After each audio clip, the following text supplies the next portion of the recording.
Hello दोस्तों, welcome to my YouTube channel. Hope आप सब लोग अच्छे होंगे और अपनी स्टडी अच्छे से कर रहे होंगे। जैसा कि आपको थंबनेल देख के पता चल गया होगा कि आज की वीडियो किस बारे में है। अगर आप मेरे चैनल पर पहली बार विजिट कर रहे हैं तो मैं आपको बता दूं, मेरा एसएससी सीजीएल 19 में टीए की पोस्ट पे सिलेक्शन हुआ है। मेरे को लखनऊ जोन मिला, जिसमें मेरी स्टेशन मुरादाबाद मेरे को अलॉट हुआ। अगर सीजीएल की बात करूं मैं, तो 2014 में मैंने अपनी जर्नी स्टार्ट की सीजीएल की। 15, 16, 17, 18, 19, 19 में जाके मेरे को सक्सेस मिली। जो एक सपना देखा था कि 2014 में कि भाई एक नौकरी होनी चाहिए एसएससी से, वो 2019 में जाके पूरा हुआ। जिसमें मैं 2015 में मेंस में बाहर हुआ, 16 में मेरे को फाइनल मेरिट से बाहर होना पड़ा, 17 में मेरा प्री क्लियर नहीं था, 18 में फिर से मेरे को फाइनल मेरिट में बाहर होना पड़ा, 19 में जाके मेरे को एक जॉब मिली। तो सबसे बड़ा क्वेश्चन जो यहाँ पे एराइज होता है कि क्या सीजीएल को क्रैक करने के लिए 5 या 6 अटेम्प्ट लगते हैं? क्या सीजीएल जो फ्रेशर अभी जो 2022 का एग्ज़ाम स्टार्ट होने वाला है, क्या एक फ्रेशर 1 या 2 बार में एग्ज़ाम क्रैक कर सकता है, एसएससी से जॉब ले सकता है? क्या मुझे ये जॉब 2 या 4 साल पहले मिल जानी चाहिए थी? क्या ऐसी मेरे से मिस्टेक हुई जो मेरे को इतना टाइम लग गया? तो इन सारे सवालों के जवाब इस वीडियो में हैं। आप ये वीडियो पूरी देखें, आपके काफ़ी क्वेरी इस वीडियो में काफ़ी हद तक सॉल्व हो जाएंगी। और इसमें ये मैं मेनली यही बताना चाह रहा हूँ कि क्या ऐसी मेरे से मिस्टेक हुई कि मेरे को इतना साल वेट करना पड़ा। 2 बार तो मैं फाइनल मेरिट में बाहर हुआ था, 2016 और 2018। तो अगर आप चैनल पर नए हैं तो चैनल को सब्सक्राइब करें, लाइक करें और ज़्यादा से ज़्यादा शेयर करें और वीडियो पूरी देखें। हो सकता है आपकी बहुत हेल्प हो आगे वाले एग्ज़ाम में। तो चलिए शुरू करते हैं अपनी जर्नी सीजीएल वाली, जो 2014 से शुरू हुई। 2014 में एक्चुअली मेरी इंजीनियरिंग की लास्ट ईयर थी, तो वो अपेयरिंग में मैंने डाला था सीजीएल। उसमें मेरा ज़्यादा प्रिपरेशन भी नहीं थी, था दिमाग में कि दे के आते हैं अपेयरिंग में और उसी के हिसाब से आगे फर्दर प्रिपरेशन की जाएगी, देखते हैं कितना आता है और कितना हम अटेम्प्ट कर पाते हैं, कितना हमसे सॉल्व होता है। तो उसमें 2014 में जब प्रिपरेशन नहीं थी तो प्री में ही बाहर होना पड़ा। लेकिन उससे एक फ़ायदा हुआ मेरे को कि मुझे पता चल गया कि 2015 में किस हिसाब से पढ़ना है, फर्दर स्ट्रेटजीज क्या होनी चाहिए। 2015 में बाकायदा कोचिंग ली, हार्ड वर्क किया, मेहनत करी और एग्ज़ाम दिया, प्री भी क्लियर हुआ, मेंस तक भी पहुंचा। मेंस में मेरे को बाहर होना पड़ा। 2015 तक क्या होता था कि अगर किसी के 500 नंबर थे तो उसको एक श्योरिटी थी कि आपकी एक जॉब लग जाएगी, कस्टम भी लग जाती थी, इंस्पेक्टर। और नॉन इंटरव्यू, पहले नॉन इंटरव्यू और इंटरव्यू पोस्ट होती थी, तो नॉन इंटरव्यू तो पक्का लग जानी है और 500 तक तो कस्टम में इंस्पेक्टर भी लग जाती थी। तो होता क्या है कि 500 लाने के लिए पहले क्या था कि एक सब्जेक्ट अगर आपका स्ट्रॉन्ग है और एक सब्जेक्ट एवरेज है तो आप मेंस में अच्छा करके एक जॉब ले लेते थे। जैसे सपोज करो मैथ्स किसी का स्ट्रॉन्ग है, इंग्लिश एवरेज है, तो मैथ्स में अच्छा कर लिया, 190 185 मार दिए, वहाँ 140 और 145 मार दिए, तो आराम से आप एक जॉब ले लेते थे। यही सब चीज़ें मेरे दिमाग में चल रही थी क्योंकि इंजीनियरिंग बैकग्राउंड है, तो मैथ्स तो मेरा सही था लेकिन इंग्लिश एवरेज थी। इंग्लिश एवरेज थी, ग्रामर पोर्शन, एंटोनिम सिनोनिम्स ये सब बहुत मुश्किल से याद होते थे, वही एवरेज थी। तो दिमाग में थी कि मैथ्स में अच्छा मार दूंगा और इंग्लिश में एवरेज आ जाएंगे तो हो सकता है एक पोस्ट मिल जाए।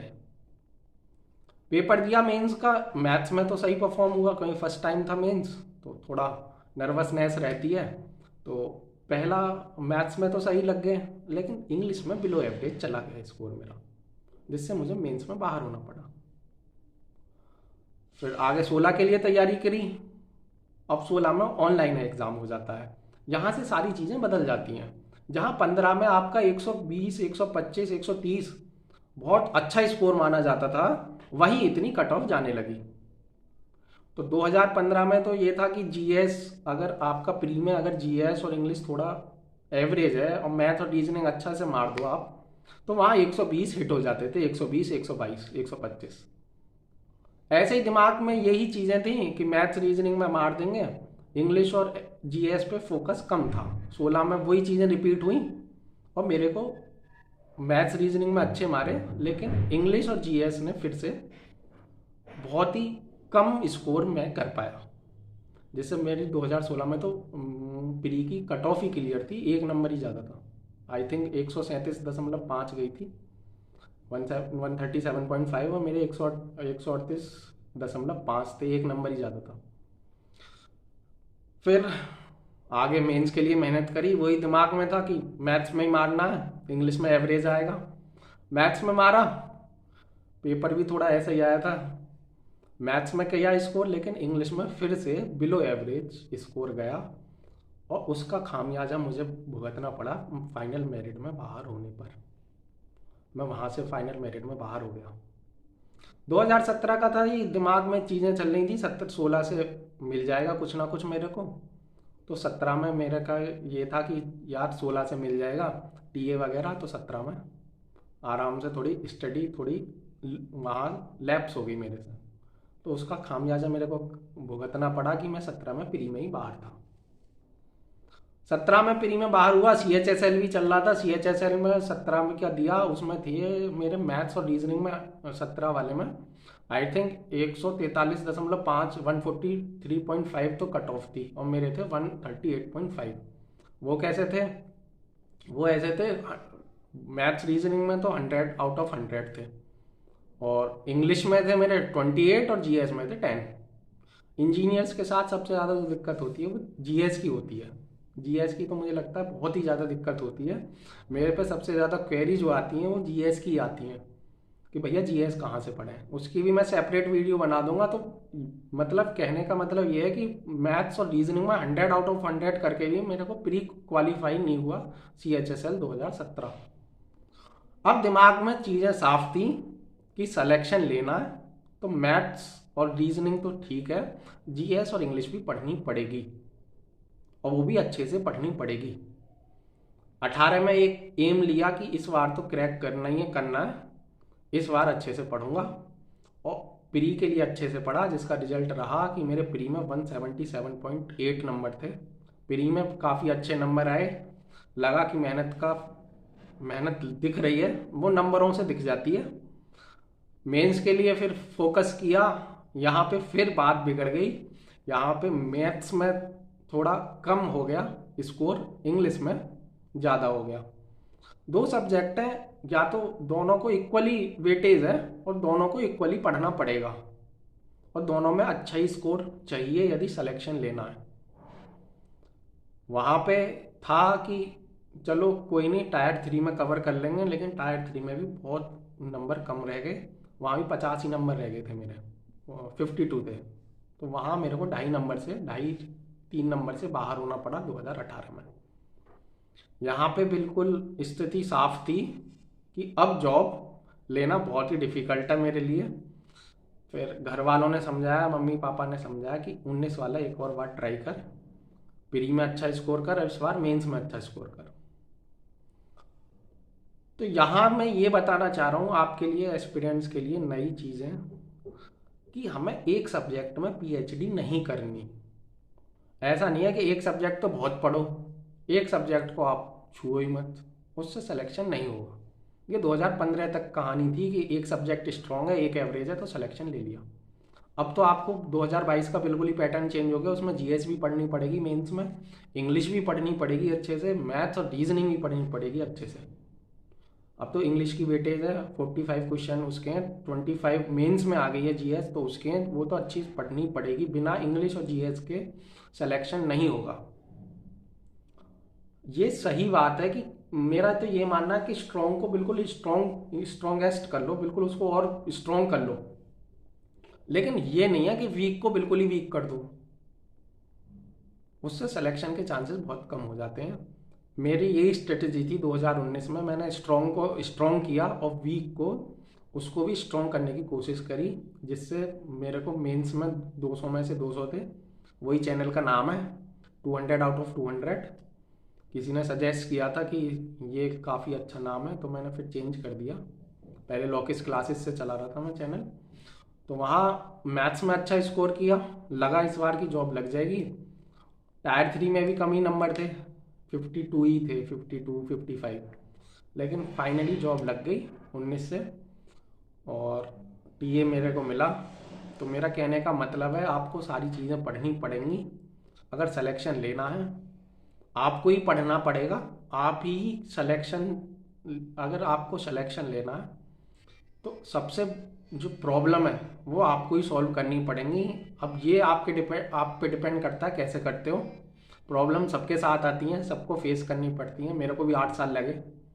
मेरा मानना है अगर मैं गिव अप कर देता तो ये वीडियो नहीं बननी होती, मैं ये वीडियो नहीं बना रहा होता शायद। काफ़ी फेलियर्स देखे, डिप्रेशन तो बहुत ही ज़्यादा देखा। और आपको यही करना है। एक इसमें आता है कि एक दो और पूछ रहे थे स्टूडेंट कि सोसाइटी का प्रेशर कैसे हैंडल किया इतने साल। तो सोसाइटी का प्रेशर तो आपको हैंडल करना ही पड़ेगा, आपके ऊपर डिपेंड है आप कैसे करते हैं। बहुत मेरे पे भी प्रेशर आ गया था।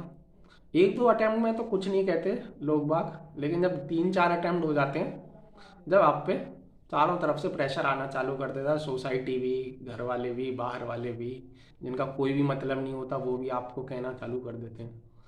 वो भी ताने दे देते हैं कि कब तक गवर्नमेंट की प्रिपरेशन करेगा। लेकिन आपको हार नहीं माननी है।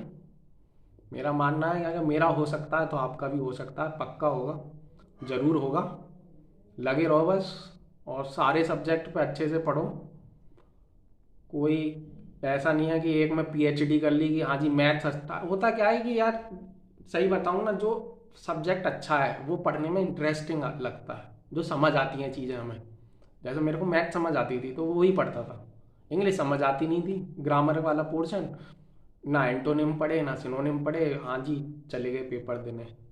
अगर एंटोनिम सिनोनिम्स बस एंटोनिम सिनोनिम्स का ही काम नहीं करते कि हाँ जी 2-4 नंबर के वो आते हैं, वो पूरी ग्रामर को कवर करते हैं। तो आपको ढंग से पढ़ना पड़ेगा। और बस यही बातें थी कि पीएचडी मत करना भाई किसी भी सब्जेक्ट में। सबको समान इक्वल टाइम देना, इक्वल सब पे टाइम वेस्ट मतलब करना, सब पे इन्वेस्ट करना, जब आपको सक्सेस मिलेगी। और तो यही बातें थी बस इस वीडियो में। होप आपको अच्छी लगी होंगी, आपके लिए हेल्प करेंगी। और 22 का एग्ज़ाम बस आने ही वाला है। अब तो बस ज़्यादा मत करना, जो पढ़ लिया उसका ही रिवीजन मान लो एक बार। क्वालिफाइंग है फिर भी 130 140 तो लाने ही पड़ेंगे, 140 तो लाने ही पड़ेंगे। इतना तो इससे सेफ स्कोर रहता है, ऐसा नहीं है कि एग्जैक्ट तो किसी को नहीं पता, सेफ स्कोर रहता है। आपको अच्छे से करना, मॉक लगा लो और मॉक पे काम करना है। रिवीजन कर लो, बस रिवीजन करने को जो याद करने की चीज़ें हैं, जीएस याद करने की चीज़ है, इंग्लिश याद करने की चीज़ है, ये सब चीज़ें याद कर लो। मैथ्स के फॉर्मूले लिखो। मैथ्स के मैं फॉर्मूले लिख लिख के देखता था। एक मैंने कॉपी बना रखी थी मैथ्स के फॉर्मूले की। जब भी जाता था पेपर देने एक बार उसको फेल लेता था, लिख के देखता था। लिख के देखो, किसी को याद होता है, किसी को लिख के याद होता है, किसी को कैसे याद होता है। तो मेरे को तो लिख के याद कर लेता था मैथ्स के फॉर्मूले सारे। और अच्छे से पेपर देना, बस यही सब। और वीडियो पसंद आई हो तो बिल्कुल लाइक करो, शेयर करो और चैनल को सब्सक्राइब करो। होप आगे भी अच्छे अच्छे से गाइड करता रहूँगा मैं, आगे अच्छी अच्छी वीडियो आती रहेंगी। और थैंक यू वेरी मच। बस आज की बात यही थी, बाकी आगे जो भी होगा वो अगली वीडियो में बता दूंगा। Thank you.